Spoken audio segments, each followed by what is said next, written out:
اور دوسری جانب جو ہے وہ ایران میرے خیال میں ان کے کسی بھی ڈراوے میں نہیں آ رہا. However, ایران نے اپنا جو موقف ہے واضح کیا ہے.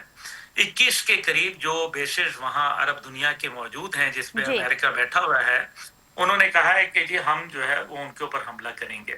اب امریکہ کو اس بات کا اچھی طریقے سے علم ہے کہ ان کا جو دفاعی میکنزم ہے وہ میسائل اٹیک کو نہیں روک سکتا.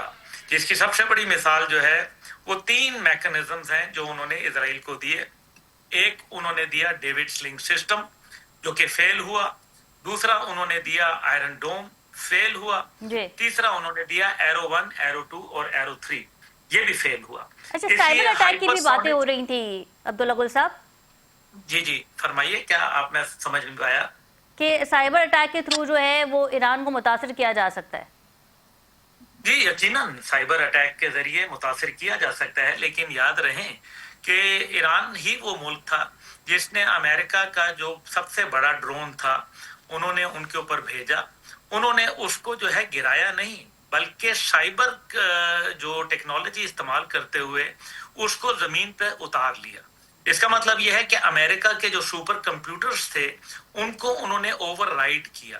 8 مہینے کے بعد امریکہ نے دوبارہ انہانسمنٹ کر کے اس کو جو ہے دوبارہ بھیجوایا, لیکن دوبارہ اتروا لیا گیا. اسی وجہ سے ایران کی جو ڈرون ٹیکنالوجی ہے وہ دنیا میں ایک اپنا ملکہ رکھتی ہے, اور کاماکازی سٹائل کے ڈرون جو بنانے میں ان کا ملکہ ہے. ٹھیک ہے. بلوچ صاحب یہ بتائیے گا کہ ایک چینل کے تھرو اس طرح کی بھی خبریں موصول ہو رہی ہیں کہ کل رات ایران اور اسرائیل کے درمیان جو ہے کسی ممالک کے تھرو بات چیت ہوئی ہے, اور اسرائیل نے پیغام دیا ایران کو کہ نہ آپ ہم پہ اٹیک کریں گے اور نہ ہی ہم پہل کریں گے آپ پہ اٹیک کرنے کی. دیکھیے, یہ خبریں ہم خبروں پہ نہیں جاتے, ہم انالیسس پہ جاتے ہیں. جی. انالیسس پہ اس طرح جاتے ہیں کہ اسرائیل اور ایران ایک دوسرے کو آزما چکے ہیں. ٹھیک ہے. سینکڑوں میزائل داغے گئے اسرائیل کی طرف سے ایران پہ اور ایران کی طرف سے اسرائیل پہ, اور اسرائیل پہ بڑا واضح ہو گیا کہ یہ تینوں جو ابھی ذکر کر رہے تھے گلشن ہمارے دوست عبداللہ گل صاحب, سوری اپالوجائز, عبداللہ گل صاحب, ان کے والد کا نام ہمیشہ یاد آتا ہے ہمیں, اتنی بڑی پرسنالٹی بھی ہو. تو عبداللہ گل صاحب کی جو بتایا کہ تینوں وہ جو سسٹمز ہیں اسرائیل کے وہ تینوں کے تینوں ناکارہ بنا دیے تھے. تو آئی تھنک ایک بیلنس آف ٹیرر اس لحاظ سے بٹوین اسرائیل اور ایران ہو چکا ہے. تو اس لیے اس خبر کو بغیر تصدیق کے بھی آدمی ازیوم کر سکتا کہ شاید یہ درست ہو کہ انہوں نے آپس میں بات چیت کی ہوگی, لیکن اس کو ویریفائی جب تک نہ کرے اس لیے اس پہ ہم کوئی ازمپشن نہیں بنا سکتے. لیکن اگر بات ہوئی ہے اور یہ ایشورنس دیے گئے ہیں تو یہ میں سمجھتا ہوں کہ it is good for the stability, it's good for the peace in the region. بالکل ٹھیک ہے. ڈاکٹر ہما بقائی نے ہمیں جوائن کیا ہے, ایکسپرٹ ہے ان انٹرنیشنل ریلیشن شپ. بہت شکریہ ڈاکٹر صاحب آپ کے وقت کا. جی فرمائیے. ڈاکٹر صاحب یہ بتائیے گا کہ امریکہ نے کئی بار یہ کہا ہے اور حالیہ بیان بھی ہے ڈونلڈ ٹرمپ کا کہ وہ ایران پہ کبھی بھی اٹیک کر سکتے ہیں. برطانوی نیوز پیپر بھی اس کی حمایت کر رہا ہے, اور یہی وجہ ہے کہ برطانوی ایمبیسی کو جو ہے وہ عارضی طور پہ بند کر دیا گیا ایران میں. بحری جہازوں کا بھی ذکر ہو رہا ہے کہ بحری جہاز کے تھرو جو ہے وہ ایران پہ اٹیک کیا جا سکتا ہے.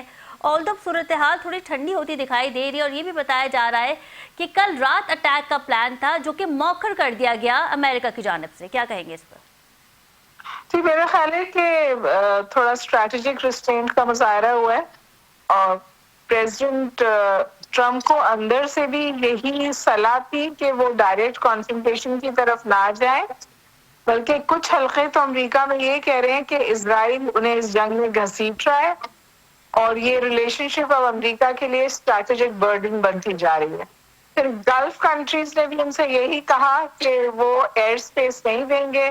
رشیا نے ان کو تقریباً وارن کیا ہے کہ ایسا نہ کریں ورنہ یہ موجب بنے گا مشکل کا اور جنگ کا. چائنا کی بھی ظاہر کوائٹ سپورٹ ہے ایران کے ساتھ, اور وہ بھی ریسٹرینٹ کا کہہ رہے ہیں.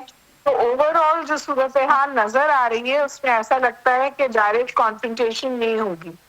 جو لوگ حالات پہ نظر رکھتے ہیں وہ کہتے ہیں کہ امریکہ نے بہت رجیم چینج کی ہے جی اور اس کے لیے جو آپریشنل ڈائنامکس ہوتے ہیں وہ اس وقت گراؤنڈ پہ نظر نہیں آ رہے. تو میرا خیال ہے کہ یہ انگیج اینڈ تھریٹ جو ہے یہ ساتھ ساتھ چلے گا. اور ایران تو تواتر کے ساتھ یہ کہہ رہا ہے کہ ہم انگیج کرنے کے لیے تیار ہیں اور ہماری کمیونیکیشن لائنز بھی کھلی ہوئی اچھا ہیں ہما، امریکہ لیکن یہاں سے. سوال ایک یہ بھی پیدا ہوتا ہے کہ ایران کی جانب سے الزامات لگائے گئے ہیں جو کہ کچھ حد تک سچ بھی ہیں کہ جو مظاہرین شامل تھے اسے اسرائیل کی بیک شامل تھی. تو اگر ایران میں اسرائیل کے مظاہرین موجود ہیں تو پھر یہ پاکستان کے لیے بھی لمحہ فکریہ ہے، کیونکہ ایران ہمارا نیبرنگ کنٹری ہے، ایران کے ساتھ ہمارا بارڈر لگتا ہے. دیکھیے یہ تو بالکل بات واضح ہے کہ جو پہلے بھی ایران کے اندر اساسینیشن ہوئی تھی حماس کے لیڈر کی، اس کی وجہ یہ تھی کہ وہاں پر پینیٹریشن تھی اسرائیلی انٹیلیجنس ایجنسیز کی، اور اس کے بعد بھی انہوں نے 4,500 افغانیوں کو نکالا تھا. ابھی بھی کہا جا رہا ہے کہ انڈینز کو بھی وہ نکال رہے ہیں اور افغانیوں کو بھی نکال رہے ہیں. اور اسرائیل نے تو اس بات کا بالکل اقرار کیا ہے کہ ہاں ہم وہاں پر موجود ہیں. پروٹیسٹرز کو پیسے دے رہے ہیں اور یہ کروا رہے ہیں. یہاں تک کہا جا رہا ہے کہ $6,000 تک دیے گئے. اور کیونکہ یہ پروٹیسٹرز جو تھی، جو عام انڈیجنس پروٹیسٹ ہوتی ہے نا، تو ان کے پاس اتنا ویپن نہیں ہوتا. ان کے پاس تو لائیو ایمونیشن تھا جس کی وجہ سے اتنی اموات ہوئی. ٹھیک ہے عبداللہ گل صاحب، رجیم چینج اس وقت ایران میں ہوتا دکھائی نہیں دے رہا، لیکن ان کیس ہم کیونکہ اس پہ ڈبیٹ کر رہے ہیں، اگر ایران میں رجیم چینج آتا ہے آج نہیں کچھ ماہ بعد، تو پھر پاکستان کو بھی اپنی پالیسی پر غور کرنا ہوگا اور پاکستان کا جو ہے وہ اپنا ایک موقف بھی سامنے آئے گا. دیکھیں میرے خیال میں پاکستان جو ہے اپنا فیصلہ کر چکا ہے، اور یہ جب ایران اور اسرائیل جنگ ہوئی 12 دن کی، جس کے اندر جو پیس کا یعنی کہ جو سیز فائر کا خواہش ہو اسرائیل کی جانب سے آئی تھی، ایران نے نہیں سیز فائر کے لیے خواہش کی تھی. اس کا مطلب یہ ہے کہ ایران جو تھا وہ وکٹوریس تھا اس جنگ کے اندر. دوسری جانب جو ہے امریکہ اگر اس میدان میں نہ کودتا تو میرے خیال میں اسرائیل کو بہت زیادہ نقصان اٹھانا پڑ سکتا تھا. اور اس کے بعد جو اب ایران کا جو ابھی آپ نے جو پچھلا سوال بھی کیا تھا کہ جی وہ جو دونوں نے جنگ کی خواہش کا نہ کرنے کا کہا ہے، پہل نہ کرنے کا، تو اس کے اندر بالکل ٹروتھ ہو سکتی ہے، کیونکہ امریکہ کو یوز کر رہا ہے. اسرائیل جو ہے وہ امریکہ کو سامنے لا کے کر رہا ہے، کیونکہ اس کے اندر اتنی ہمت نہیں ہے کہ وہ جا کے براہ راست، ہمت تو ہے وہ کر سکتا ہے لیکن اس کی جو ریٹیلیشن ہے، ان کا کوئی ڈیفینس میکنزم جو ہے ایران کی جو اسٹرائک ہے وہ اس کو برداشت نہیں کر پائے گا. اس لیے اور عرب دنیا کو معلوم ہے کہ جو عرب بیسز وہاں موجود ہیں، اگر ان پہ اسٹرائک ہوئی تو ان کی اکانومی اور ان کا جو ایک نام ہے وہ برباد ہو کے رہ جائے گا. اور ایران نے اسرائیل کے ساتھ جنگ کرتے ہوئے باقاعدہ حدید بیس کے اوپر حملہ بھی کیا تھا جب امریکہ نے ان کے اوپر حملہ کیا تھا قطر کے اندر. اس لیے جو ڈاکٹر ہما بقائی صاحبہ کہہ رہی ہیں بڑا امپورٹنٹ یہ فیکٹر ہے کہ جو اسلحہ ہے وہ کہاں سے آ رہا ہے. دیکھیں اسلحہ جو ہے وہ ایران کے اندر، کیونکہ میں وہاں جاتا رہتا ہوں اس لیے مجھے علم ہے، وہاں اسلحہ جو ہے وہ صرف اور صرف آئیز اونلی یعنی کہ اہم ترین لوگوں کے پاس ہو سکتا ہے، اور وہ گورنمنٹ کے ہی لوگ ہوتے ہیں، IRGC اور اس طرح کے لوگ. اس کے علاوہ کسی کے پاس ویپن نہیں ہے. اور اگر یہ ویپن ہے تو اس کا مطلب یہ ہے کہ یہ اللیگل ہے اور یہ ایجنٹس کے ذریعے دیا جا رہا ہے. اب جو آپ نے بات کہی ہے اس کے اندر اگر آپ کہیں رجیم چینج کی، دیکھیے رجیم چینج جو ہے وہ اس کے اندر پہلی بات یہ ہے کہ علی خامنائی صاحب جو ہیں وہ اس ٹائم پہ ان کی عمر 86 سال ہے، اور ان کے جو سکسیسر ہونے تھے متوقع وہ تھے ابراہیم رئیسی صاحب، جن کو پراسرار حادثے کے اندر جو ہے وہ شہادت نوش کر گئے. اور اب جو ہے وہ ان کا جو ایسا سکسیسر فی الحال نظر نہیں آ رہا. لیکن اس کا ہرگز مطلب نہیں ہے کہ اس ٹائم پہ جو رضا شاہ پہلوی کے جو بیٹے ہیں جو ولی عہد تھے ان کے، وہ باقاعدہ 2022 کے اندر اسرائیل کا 5 روزہ دورہ کر کے آئے، اور وہاں انہوں نے جو ہے وہ یہ بات کا عہد کیا تھا کہ ہم اینٹی جو اسرائیل سوچ ہے وہ ختم کریں گے، اور ہم جو ہے وہ ایک میک شور کریں گے کہ وہاں اسلامک ایرانی سوچ سپریم والے لیڈر کے خلاف بھی جو وہ ایک پلان بنایا جا رہا تھا. اگر مجھے اجازت دے دیجئے